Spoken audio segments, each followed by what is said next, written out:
อ้ายขอถามเนี่ยแต่ทำบิดอาการน้องเป็นมันได้ทำบิดนะทำบิดมันเป็นโดยน้องน้องไปไสก่อนแต่ทำบิดมันเป็นแล้วมันเริ่มเป็นน้องไปไสไปเลี้ยงงัวไปเลี้ยงงัวอ๋อบ่ได้เป็นใครนี่หรอบ่บ่อ๋ออยู่ดีๆก็เป็นเนาะอืมประมาณจักโมงมันเป็นน้องประมาณ4 โมง4 โมงแรงโอ้อาการเริ่มคันเลยแม่นว่ามันจะไปลักของผู้อื่นว่าเวลาจะเก็บบ่มักแตงมักเขืออหยังต่างบ่ ๆบางคนเขาบอกว่าตามเคสชนบทเนี่ยเขาปลูกของที่บ่ดีถ้าเฮารักมันสิเป็นในโตวเฮาบ่ได้รักของเขาบ่บ่บ่ได้รักมันเป็นเองมันเนาะอ๋อก็ได้ยินนี่แม่เจ้าว่าเวลาเจ้าเลี้ยงงัวมื้อนั้นแล้วก็เอาเมื่องัวใส่คอกแล้วเพื่อสิย่างฮอดเฮือนเกือบขึ้นเฮือนบ่ได้แม่นบ่เนาะแม่ มันคันแห้งบ่หรือว่าจังใดคันแล้วก็เจ็บเจ็บจนย่างบ่ได้เลยอันทอดเนี่ยละต่อมยาอย่างนี้จะเอาอันนี้นะยาตะมาเอ้ยยาตะมาออนบันก่อนครับอันนี้ก็คือไม้ที่กระเจ้าเฮ็ดฟืนเนี่ยทุกคนกระไรอุ้ยกระไรอันนี้ก็คืออีหยังการะกาจากอีหยังภาษาลาวเอิ้นทุกคนนั่งดินะตีตะดังบอมตาก็จนลึกแปลบ่ได้กันไม่ได้2ประเภท3ประเภทวางห้องปิ้ลโอ้กกมักไผ่แล้วก็กกมะขามตุกมะเล็กเอ้ยแล้วกกมะม่วงจะผสมเข้ากันอ่อนไรก่อนโยตะโอ้ก็คือตอนแรกจะหน่อยกับท่าจุดนี้เนาะสังหอมเนาะกว่าป่วยนี่กว่าโรคเนี่ยไหนก็จูดน้ำอาบสังหอมอันนี้บ่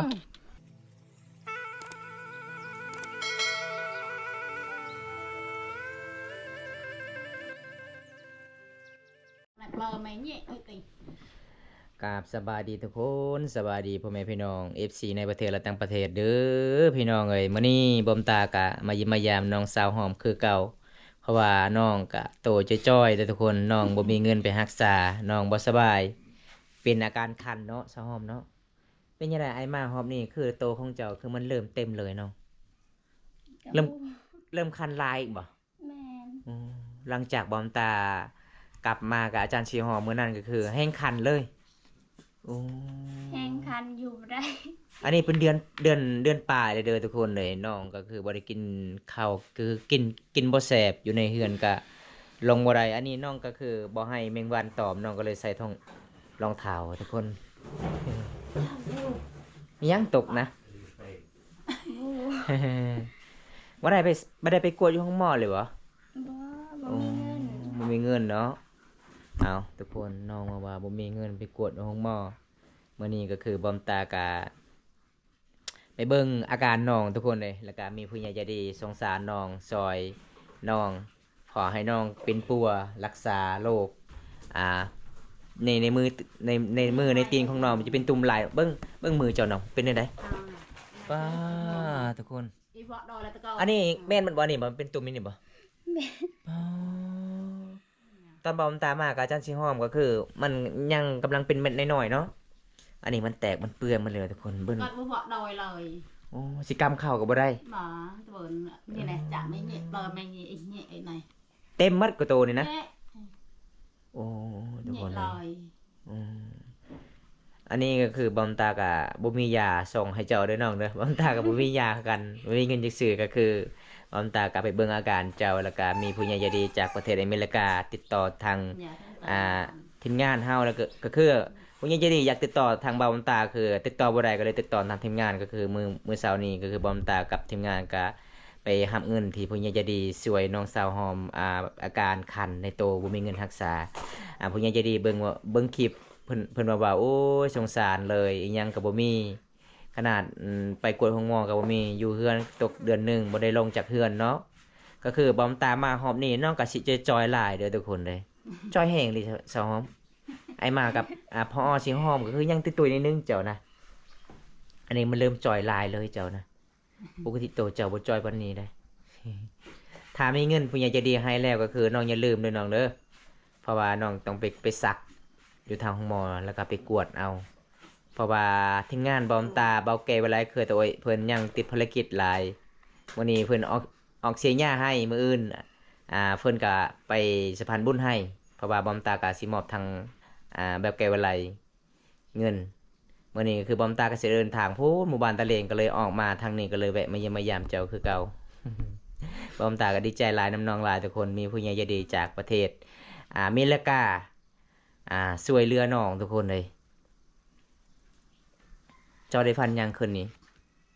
บ่ได้ฟัน ไม่ได้ฟันเลยบ่คิดว่าฟันเห็นทีดีเขามา บ่ได้ฟันยังแล้วเนาะเฮาบ่สบายเนาะมีแต่อาการคันตลอดเลยทุกคนเบิ่งพี่น้องตามนี่ ช็อตกระห้าง อันนี้คือตามแขนน้องแล้วก็ขาน้องอนุญาตให้อนุญาตเด้อทุกคน เขายืมมาค่ะก็ยันเพิ่ม อาการที่เจ้าเมื่อนั้นอยู่ในตีนของน้องเป็นยังไงมันเศร้าเลยบ่หรือว่ามันเริ่มขยายเติม มันเริ่มขยายแล้ว เริ่มขยายบ่โอ้ก็คือมันนั้นทางนี้บ่น้องมันนั้นทางนี้ ทั้งนี้ เออเบิ่งทุกคน นี่เลยจินช็อตห้าง อืม ชิบารามาลีแต่นี่ ซองโตเลยหมูจำนะ มานำมา6 แชนมานำ6 แชน กะลานซองเลยเนาะ เราก็ช่วยมากลองก็มาเชผ่านแต่นี่ โอ้แต่นี้ เชียร์ตา โอ้อันนี้มันเป็นตามความเชื่อของแต่ละชนเผ่าเลยทุกคนชนเผ่าบรูมังกรบ้านเฮาเฮาต้องแก้เหตุตามเฮือนตามศาลก่อนหลังจากนั้นเฮาก็คือถ้ามีเงินมีคำต้องไปกวดอยู่ห้องหมอ ตอนนี้ก็คืออีฟอยแม่ของเพิ่นยังบ่มีเงินไปกวดก็เลยมาแก้เหตุตามเฮือนตามศาลเฮาทุกคนเลยบางทีเฮาผิดอยู่ในเฮือนในศาลก็เป็นไปได้อยู่พี่น้องเป็นตามความเชื่อของแต่ละชนเผ่าเด้อพี่น้อง อันนี้ยังเริ่มคันเลยเนาะนี่เนาะพัดลมก็บ่มีเฮือนน้องพัดลมน้อง นี่เด้อทุกคนพัดลมน้องเห็นบ่พัดลมของแท้เนาะ ให้ต้องไทยไอ้เละแล้วตัวเบิร์น มาเยี่ยมมายามมื้อนั้นอีฟอเพิ่นออกให้เนาะเจ้ามื้อนั้นเนาะ แม่น มาวันนี้เพิ่นว่าเห็นลูกสาวเพิ่นบ่สบายหลายเดือนแล้วทุกคนตกเดือนปลายก็เลยเพิ่นก็ จอยกุกจิตรางเพิ่ม สักแล้วก็นำ อืม สักแล้วก็ตีแล้วก็นำไปพร้อมทุกคนดำรงชีวิตอยู่บนดอยอีหยังสาวหอมยิ้มดีใจมีผู้ใหญ่ใจดีช่วยเหลือวะ น้องก็สิยิ้มแน่เด้อทุกคนมามื้อนี้เด้อมาสุดก่อนมีแต่อยากให้อย่างเดียวขนาดนี้แม่เพิ่นเอามังมีให้กินน้องก็บ่กินเพราะว่ากินบ่แซ่บพี่น้องน้องบ่สบาย นั่นมันอะไรมาก็ไปเสียมากลอง อาการของน้องมันก็เริ่มเต็มในโตเลยทุกคนเลย มันเกิดกัน ตอนไอายมาตอนนั้นยังมันเป็นตามค่าเนาะอ๋อแล้วก็ตามมือมันจะเป็นเม็ดน้อยๆน้อยๆทุกคนมาหอบนี้เริ่มมันเป็นเต็มลายเลยโอ้จอยแฮงเลยเจ้า ที่ สาว เป็นอย่าง สาว อ่ ห อ อน ม แล้วจะเกิด FC จุนลงว่าผู้ใดเนาะสาวหยังเนาะนี่ กินข้าวแล้วแม่นพอได้ป้อนให้เจ้านะไอ้แม่บ่ บ่ให้กินเอง คอยกินแล้วเนาะ จ้าโดยชาย เบิ่งทุกคนอันนี้ก็คือน้องกำลังสิแกะมันเป็นตุ่มตามมือเลยเห็นบ่ว้าสงสารหลายเลยพี่น้องบ่คาดคิดเลยว่าจะเป็นพยานแบบนี้เลยทุกคน ในหมู่บ้านก็คือมีที่เจ้าผู้เดียวเป็นแบบนี้ นี่ บ่ ผู้ชายเต็มอ๋อ เดือนปลายเลยเนาะ อืม อีเมลเพิ่นว่าตกประมาณเดือนปลายลูกสาวบ่ได้ออกจากบ้านเลย มีแต่นอนอยู่นี่ตลอดเลยทุกคน ช่วง กับ FC หลายๆคนคอมเมนต์ว่าให้เจ้าทายาจักยายังข่อยก็บ่จื้อคือกันล่ะ โอ้โหคือกันล่ะยาจักยาหยังทุกคนหลายๆคนผู้ใหญ่ใจดีจากฝั่งไทยเขาเจ้าคอมเมนต์บอกว่าให้บอกสาวหอมเด้อซื้อยาเข้าขายประมาณ20 บาทนั่นล่ะตะกี้เดี๋ยวนี้น่าประมาณ30 บาท จักมีหรือบ่ในเมืองนองเฮาเนาะส่วนหลายในเมืองนองเฮาก็มันบ่ครบยาแล้วทุกคนเลยส่วนหลายเฮาก็ต้องไปซื้อตามเมืองตัวเมืองใหญ่ๆแล้วก็หมู่บ้านน้องก็มันนอกจากตัวเมืองอีกเพื่อสิเดินทางก็บ่แม่นเรื่องง่ายเลยทุกคนใส่น้ำมันรถแน่แต่นี่หาเมืองนองก็ตกประมาณ20ปลายกว่าหลักเด้อพี่น้องเอ้ยเดินทางมันก็ยากแน่ทุกคนเบาซอหอม ให้ขอถามเนี่ยแต่ทะเบียนอาการน้องเป็นมันได้ทะเบียนนะฮะ ทำบิดมันเป็น โดยน้องไปไซก่อนแต่ทะเบียนมันเป็นแล้วมันเริ่มเป็นน้องไปไซ ไปเลี้ยงงัว ไปเลี้ยงงัวอ๋อบ่ได้เป็นใครนี่หรอวะ บ่ อ๋ออยู่ดีๆก็เป็นเนาะ อืม ประมาณจังโมงมันเป็นน้อง ประมาณ4 โมง 4 โมงแรงโอ้อาการเริ่มคันเลย แม่น ว่ามันจะไปลักของผู้อื่นว่ะเวลาจะเก็บ บ่ มักแตงมักเขืออหยังต่าง บ่ ๆบ่ได้ลักเนาะอ๋อบางคนเขาว่าตามเคสชนบทเนี่ยเขาปลูกของที่บ่ดีถ้าเฮารักมันสิเป็นในโตเฮา อันนี้เจ้าบ่ได้รักของเขาบ่ บ่ บ่ได้รักมันเป็นเองมันเนาะอ๋อก็ได้ยินนี่แม่เจ้าว่าเวลาเจ้า เลี้ยงงัวมื้อนั้นแล้วก็เอาเมื่องัวใส่คอกแล้วเพื่อสิย่างฮอดเฮือนเกือบขึ้นเฮือนบ่ได้แม่นบ่น้อง แม่ มันคันแห้งบ่หรือว่าจังใด คันแล้วก็เจ็บ เจ็บจนย่างบ่ได้เลย อันทอดเนะเลย เออโอ้เส้นประสาทมันบ่ไปบ่มาเลยเนาะมันแข็งหมดทุกคน อันนี้คือสาเหตุที่ทำให้เริ่มเป็นเลยทุกคนน้องไปเลี้ยงงัวเป็นสาวเลี้ยงงัวเลยพี่น้องเพราะว่าไอพ่อแม่เพิ่นออกให้น้องสาวเพิ่นก็เลี้ยงงัวเจ้าจักโต 2 ตัว สองโตตัวแม่กับตัวลูก แม่น เออคันสิขายงัวกับบ่มีงัวเนาะงัวบ่หลาย ก็เลยน้องจนอดเอาประมาณเดือนปลายทุกคนโอ้บัดเป็นแล้วมันเป็นง่ายๆเนาะหาเงินนี่ยากเนาะมันเป็นพยาธิในตัวเฮาการเจ็บเป็นมันง่ายเด้อทุกคนอันนี้ก็น้องก็สิเล่าให้ FC ได้รับชมอาการที่เบ็ดเริ่มเป็นน้องเลี้ยงงัวหลังจากนั้นก็คันแห้งเพิ่นว่ามันจะตำบ้งบ่ บ่ บ่มีบ้งแท้นี่ บ่มี เจ้าเลี้ยงงัวตามใดจะบอนเจ้าเลี้ยงงัวนี่บอนใดเจ้าเลี้ยงตามท้องนาบ่หรือว่าตามไห้ บ้านทงนา ท้องนาโอ้เจ้าเคยเลี้ยงบ่บ่นั้นบ่ เคยนะ เคยเนาะแต่ตะกี้บ่เป็นหยัง อืม โอ้อยู่ดีๆบัดเลี้ยงหอบสุดท้ายเป็นเลย เฮามื้อนี้น้องก็มีความให้ยิ่งๆทุกคนบ่ตาก็ไปบอกความดีๆจากน้องคันสมมุติว่าเมื่อได้เบาเกวอะไรมาก็คือเบาตาบ่วางเวียกก็ขอโทษขออภัยเด้อน้องเด้อให้ทางเบาเกวอะไรมอบเลยเด้อเงินเด้อบางทีก็มื้ออื่นนาชิมื้ออื่นล่ะเบาเกวอะไรมาเพราะว่าปอมตาก็คือแยกทางกับเบาเกวอะไรจากเมืองนองมื้อนี้เพราะว่าเบาแก้วก็สงสารเจ้าหลายเลยเบิ่งคลิปคอยหั่นนะแล้วว่าป้าเบิ่งคลิปบอมตาสาวหอมคือเป็นแบบนี้อีกเราบ่ได้ไปเยี่ยมพยายามเจ้าตกประมาณ3เดือนเลยเนาะเราบ่ได้มาหาเลยทุกคนเพราะว่าบอกแกว่าไรก็ติดภารกิจหลายเอาจังได๋ก็ขอหายไวๆเด้อขอให้ได้ผัวไวๆเด้อ คันบ่หายนี่มันก็สิบุยากล่ะทุกคนสิได้ผัวเนาะ แม่ บ่ได้ก็ย่านล่ะทุกคนในมือในตีนเต็มหมดเลยพี่น้องเอ้ย หยักหยักหยัก เป็นไรย่างก็บ่ได้บ่เป็นไรย่างบ่บ่ได้โอ้ไอ้แม่จะเอาน้ำยั้งมาทาในตีนของน้องมื้อนั้นนะก็เห็นอยู่ในคลิปบ่วง เดินตีว่าตียา ต้มน้ำแล้ว มากระดาเทาไปมากระลวง ตัด ตีมาได้ตัดหญ้าพื้นเมืองตามป่าตามดงไอ้หยังคือก็ตัดไปต้มไปเออ เปื่อยอันกว่าตียากว่าเปื่อย เออ เทาห้องเทาประเจ้า ไอ้แม่เพิ่นว่าบ่มียาบ่มีเงินจักซื้อยาไอ้แม่เพิ่นว่าเห็นไอ้หยังเครือต่างๆ ตามป่าตัดแล้วก็ต้มจักดีหรือบ่ทุกคนเลย เป็นยังไงหลังจากไอ้แม่ทายแม่ต้มน้ำเป็นยังไงอาการดีอยู่บ่น้องยังคือเก่า ยังคือเก่า แห้งเมทาแห้งคัน แสดงว่าไอ้แม่นี่ตั้งตัดไม้ทุกที่ทุกแดนเลยไปต้มใส่ให้ลูกสาวสบายทุกคน ให้ลูกสาวเสา ออนไรเราอะไร ในฮาบูฮูเนาะเอาเครือมายังต่างๆมาตัด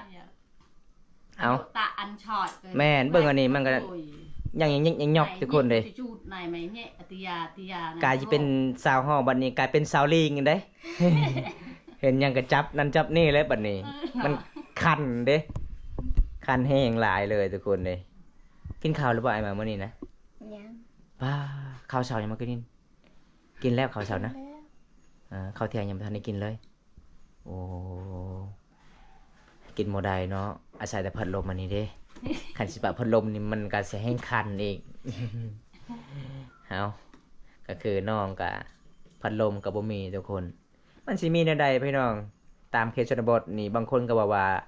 ชมพาบรูบางกองนี่มีเฮือนมีศาสตร์มีเงินมีขำมันบ่แม่นนะทุกคนเลยเฮามีเงินมีเฮือนมีศาสตร์นี่ก็คือเฮาออกให้งานเอาพี่น้องเอ้ยไปรับจ้างได้เงินแล้วก็คือ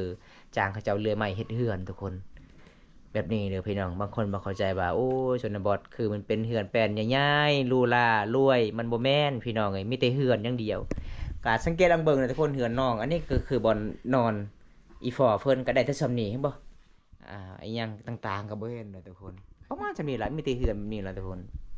ทางเทิงก็สิเป็นอันนี้คือผ้าห่มผู้ใหญ่ใจะดีจากฝั่งไทยซอยน้องตอนนั้น มีแต่ซำนี้เนาะเฮือนเฮาเนาะมีแต่เฮือนนั่งมีแต่เฮือนนอน น่าหนัก เงินขำซ้ำแก่บ่มี ศาสตร์ยังเหลือซำนี้เออ ให้บ้านกันที่ไอ้เบะไหน 2คนเจ้านอนอยู่นี่บ่ ปกติสาวเนาะปกติสาวห้องมันนอนอยู่ห้องเนาะ này thì bị เออหลังจากที่สาวห้องบ่สบายมานอนอยู่นอกเลย ừ. เออเมื่อแล้วเนาะเจ้ากลางคืนมีแต่เกาให้เราตลอดเด้ เกาแล้วก็เอาปึ้มมาพัดให้ลูกสาวนอนทุกคนไอ้แม่เพิ่นว่าเวลาเป็นอาการคันนี่สาวห้อมนี่ให้อึกกระทึกสะอึกสะอื้นเลยทุกคน โอ้ขันสีมายามแรกๆเนี่ยน่าสิเห็นอยู่บ่อนเขาเจ้าทานำพื้นเมืองแล้วทุกคนเลยประมาณจักโมงเจ้าทายาพื้นเมืองนะ Thì ta lọt đi từ buồn chuộng mà ông mày เออ ตอนนี้ก็ยังบ่ยาบ่ ấy lúc này cả mà đây à muốn chơi phở ở bà Ai? hai cái พาไปเบิ่งก่อน vợ mà nè vợ mà เจ้าย่างได้บ่สาวหอมย่างบ่ได้สาวหอมเอาตอนนี้แม่เพื่อนก็พาบอมตาไปเบิ่งยาพื้นเมืองนี่แม่เพื่อนตัดเด้อทุกคน ao mà nè mà thay nhà chuộng là tính như này nhà chuộng อันนี้ประตูอันนี้นะ ô เอ đây อ này như này đơm tên ใส่ยาพื้นเมืองนี่ này ao mẹ khào cây อ่า tầm ยาอย่างนี้จะเอาอันนี้นะ nha tâm ơi ยาตะมา ừ ôn bàn còn không เอออันนี้ก็คือไม้ที่กระเจ้าเฮ็ดฟืนเนี่ยทุกคน có rải อุ้ยกระไร ừ อันนี้ก็คืออีหยัง การะกา การะกา ừ จากอีหยังภาษาลาวเอิ้นทุกคน năng đi nạ tì tà đàn บอมตาก็จนลึกแปลบ่ได้กัน tụm tụm เออไม่ได้สองประเภทสามประเภท bằng hờ pil โอ้กกมักไผ่แล้วก็กกมักขาม tục mà lệ ơi แล้วกกมะม่วงจะผสมเข้ากัน on bray còn dụ tạ โอ้โดย cái chừng học ở pra อย่าซื้อกับบ่มีเงินเนาะอย่า tụt ซื้อ cả tập rang hơm hờ โดยแม่ anh này đòi chaแล้วăn nhì hạt tì này không โดย dụ lộc nhì hạt tì โดยก็คือตอนแรกจะหน่อยกับท่าจุดนี้เนาะสองหอมเนาะ quả bôi này quả rô nhẹ này có chút น้ำอาบสองหอมอันนี้บ่โอ้น้ำอาบเดี๋ยวทุกคนตอนแรกก็คือ này tôm en này tôm en ตอนแรกยังเนาะต้มแล้วก็เวลาฮอดมองให้สองหอมอาบกะล้างเอาทุกคนอันนี้คือเป็นยาพื้นเมืองเลยพี่น้องน้ำที่สองหอมอาบเด้อเป็นเรื่องจริงเลยทุกคนเลยแบบอีพ่ออีแม่เพื่อนก็ให้ลูกสาวเพื่อนก็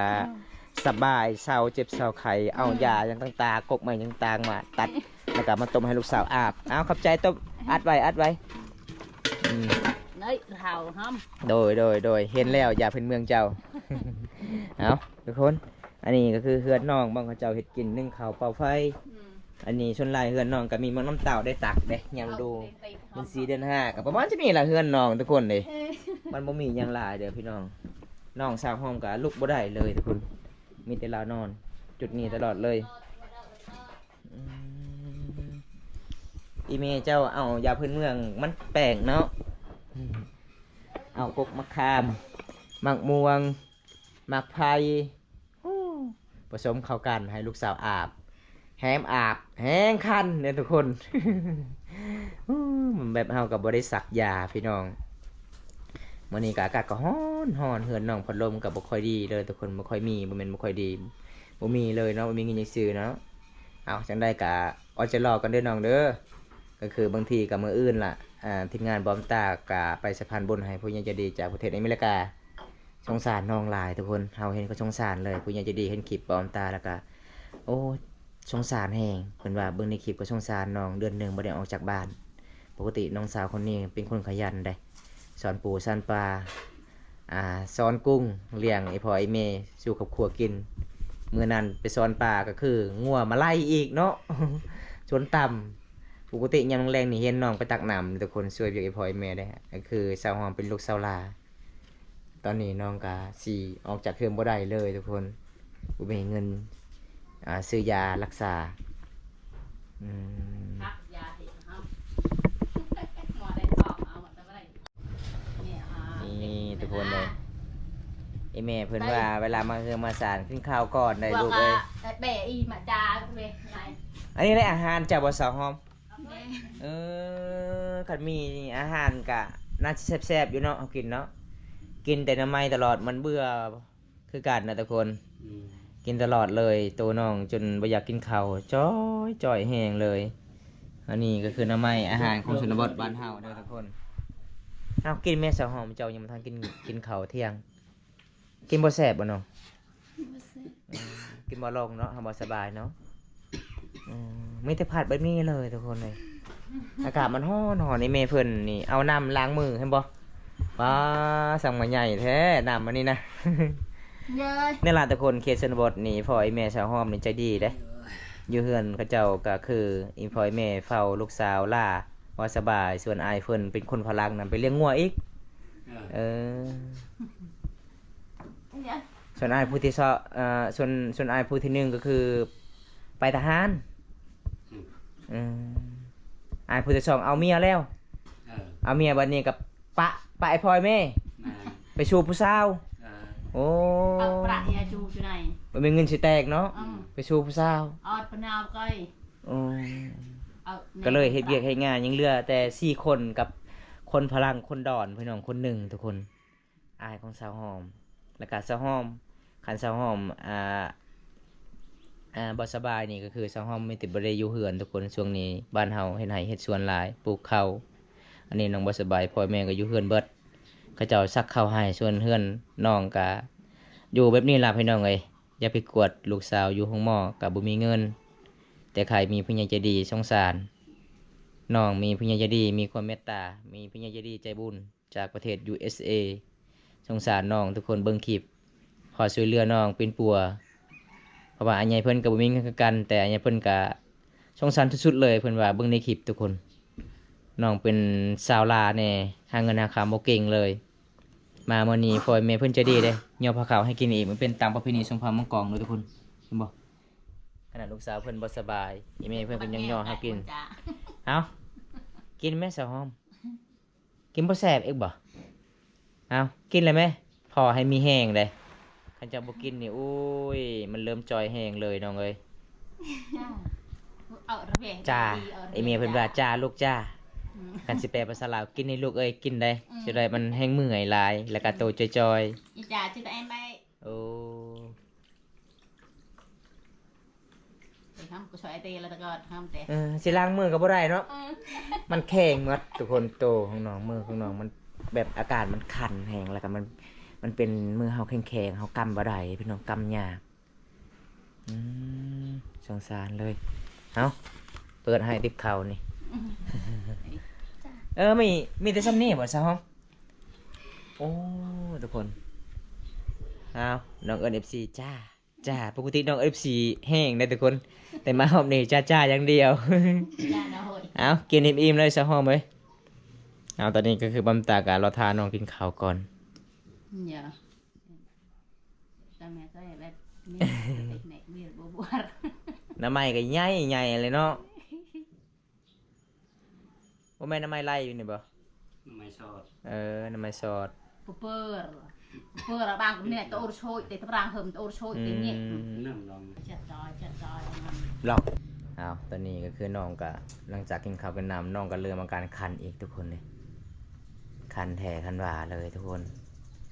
จังใดก็สู้ๆเด้อซะฮอมเด้อเป็นกำลังใจให้ถ้ามีเงินก็คือมีมื้อใดมื้ออื่นก็คือทีมงานบอมตาไปส่งเงินให้ก็คือให้น้องไปกวดเลยเด้อขี่รถได้บ่ไปกวดบ่ ได้ ได้อยู่เนาะแล้วก็ไปซักเลย อันนี้น้องบ่มีเงินยันเข็มอีกเขาเจ้ายันเข็มแล้วบ่ได้ดีเลยบ่ได้เศร้าเลยน้องเอ้ยต้องซักได้จริงดีเลยน้องคันบ่ซักนี่มันเริ่มเต็มเลยอาการ นี่นี่แต่มันจีเลย บ่แม่นเข็มใหญ่เข็มมันน้อยๆก็ซัก ต่อ แล้วคันซักบ่ได้นี่แล้วเลย กินแต่ยากับถามันบ่ดีง่ายคันเฮาซักนี่มันไวไปซักเนาะมีเงินเนาะไปบ่ ไป กันคิดว่าจะยานเข็มแล้วได้บอมตาบ่ให้ได้เงินเลย ส่งคืนทางอเมริกาพุ่นแหละเอาน้องว่าสิยานเข็มทุกคนขันบ่ยานเข็มบอมตายอกน้องว่าบ่ให้เงินนี่ได้น้องว่าเอาซักก็ซัก เอาทุกคนบอมตาก็สิปิดคลิปไว้ซั่นนี้ก่อนนะทุกคนพอได้รับชมคลิปนี้แล้วก็อย่าลืมฝากกดไลค์กดแชร์กดติดตามฝากเป็นกำลังใจน้องเฮ็ดคลิปตอนต่อไปแล้วก็อัปเดตไปที่ชีวิตน้อง แล้วก็มื้อนี้บ่มีหยังหลายสิพา FC ได้รับชมทุกคนเลยไปเบิ่งน้องบ่สบายหลายเดือนแล้วทุกคน